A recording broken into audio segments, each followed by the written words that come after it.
जगायचं कसं मी हे माझ्या आजोबांकडून शिकले आणि जिंकायचं कसं हे मी माझ्या वडिलांकडून शिकले.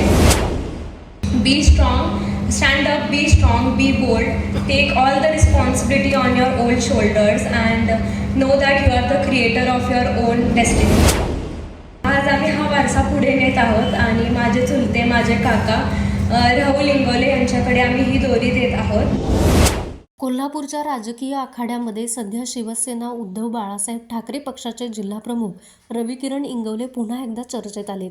पण ही चर्चा केवळ त्यांच्या रणनीतीची नाही तर त्यांच्या धाडसी निर्णयाची आणि त्यांच्या कन्येने गाजवलेल्या पहिल्याच भाषणाची आहे. कोल्हापुरातील खरी कॉर्नर परिसरातून शिवसेनेच्या प्रचाराचा शंखनाद झाला. यावेळी जिल्हाप्रमुख रविकिरण इंगवले यांनी सर्वांनाच आश्चर्याचा धक्का दिलाय. राजकारणात स्वतःची खुर्ची जपण्याचे दिवस असताना रविकिरण यांनी स्वतः उमेदवारी न घेता राहुल इंगवले यांना उमेदवारी जाहीर करून एक नवा आदर्श घालून दिलाय. पण सभेचं खरं आकर्षण ठरलं ते म्हणजे रविकिरण इंगवले यांची कन्या ऋग्वेदा इंगवले. कॉलेजच्या वयात जिथे तरुण करिअरमध्ये व्यग्र असतात तिथे ऋग्वेदा यांनी राजकीय व्यासपीठावरून डरकाळी फोडली. नमस्ते, मी ऋग्वेदा रविकिरण इंगवले. रविकिरण इंगवले आणि तेजस्विनी इंगवले यांची मी कन्या. माझ्या आजोबा कैलासवासी विष्णुपंत इंगवले यांची मी नात. मी माझ्या आजोबांना कधी बघितलं नाही, पण मी कोल्हापुरात कोल्हापूरमध्ये त्यांना फार उच्च स्थान दिले जाते. सर्वसामान्य जनता त्यांना आजही एक खरा नेता म्हणून चालते आणि माझ्या वडिलांनी देखील खूप संघर्ष केला आहे. मी 1 वर्षांची असताना त्यांना खूप अन्याय सहन करावा लागला, पण त्यांनी स्वकर्तृत्वाने पार केला आणि मला फार अभिमान वाटतो की मी एका संघर्ष करणाऱ्या योद्ध्याची मुलगी आहे.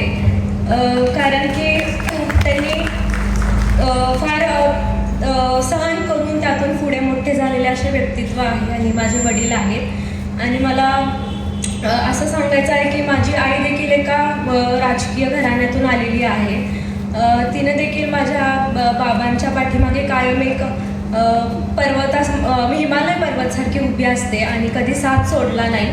आणि मी माझ्या बाबांकडून हे शिकले आणि आजोबांकडून हे शिकले की जगायचं कसं मी हे माझ्या आजोबांकडून शिकले आणि जिंकायचं कसं हे मी माझ्या वडिलांकडून शिकले. माझी आई नेहमी बाबांच्या सोबतच असते, कायम साथ देते आणि आज आम्ही हा वारसा पुढे नेत आहोत आणि माझे चुलते, माझे काका राहुल इंगोले यांच्याकडे आम्ही ही दोरी देत आहोत. आणि स्वामी विवेकानंदजी हे सांगतात की त्यांच्याशी म्हण आहे की be strong, stand up, be strong, be bold, take all the responsibility on your own shoulders and know that you are the creator of your own destiny. ह्याचा अर्थ असा होतो की उभे राहा, धैर्यशील व्हा, शक्तिवान बना आणि आपली जबाबदारी आपल्या स्वतःच्या खांद्यावरती घ्या आणि आपलं आयुष्य आपण हे स्वतःच घडवा, हे असं त्यांनी म्हणतात. आणि मी माझे 2 शब्द थांबवते. जय हिंद, जय महाराष्ट्र. स्वामी विवेकानंदांचा दाखला देत राहुल इंगवले यांच्या उमेदवारीच्या निमित्तानं उपस्थितांना केलेलं भावनिक आवाहन चर्चेचा विषय ठरला आहे. त्यांच्या या पहिल्याच भाषणामुळे कोल्हापुरात एका नव्या युवा नेतृत्वाचा उदय झाल्याची चर्चा रंगली आहे.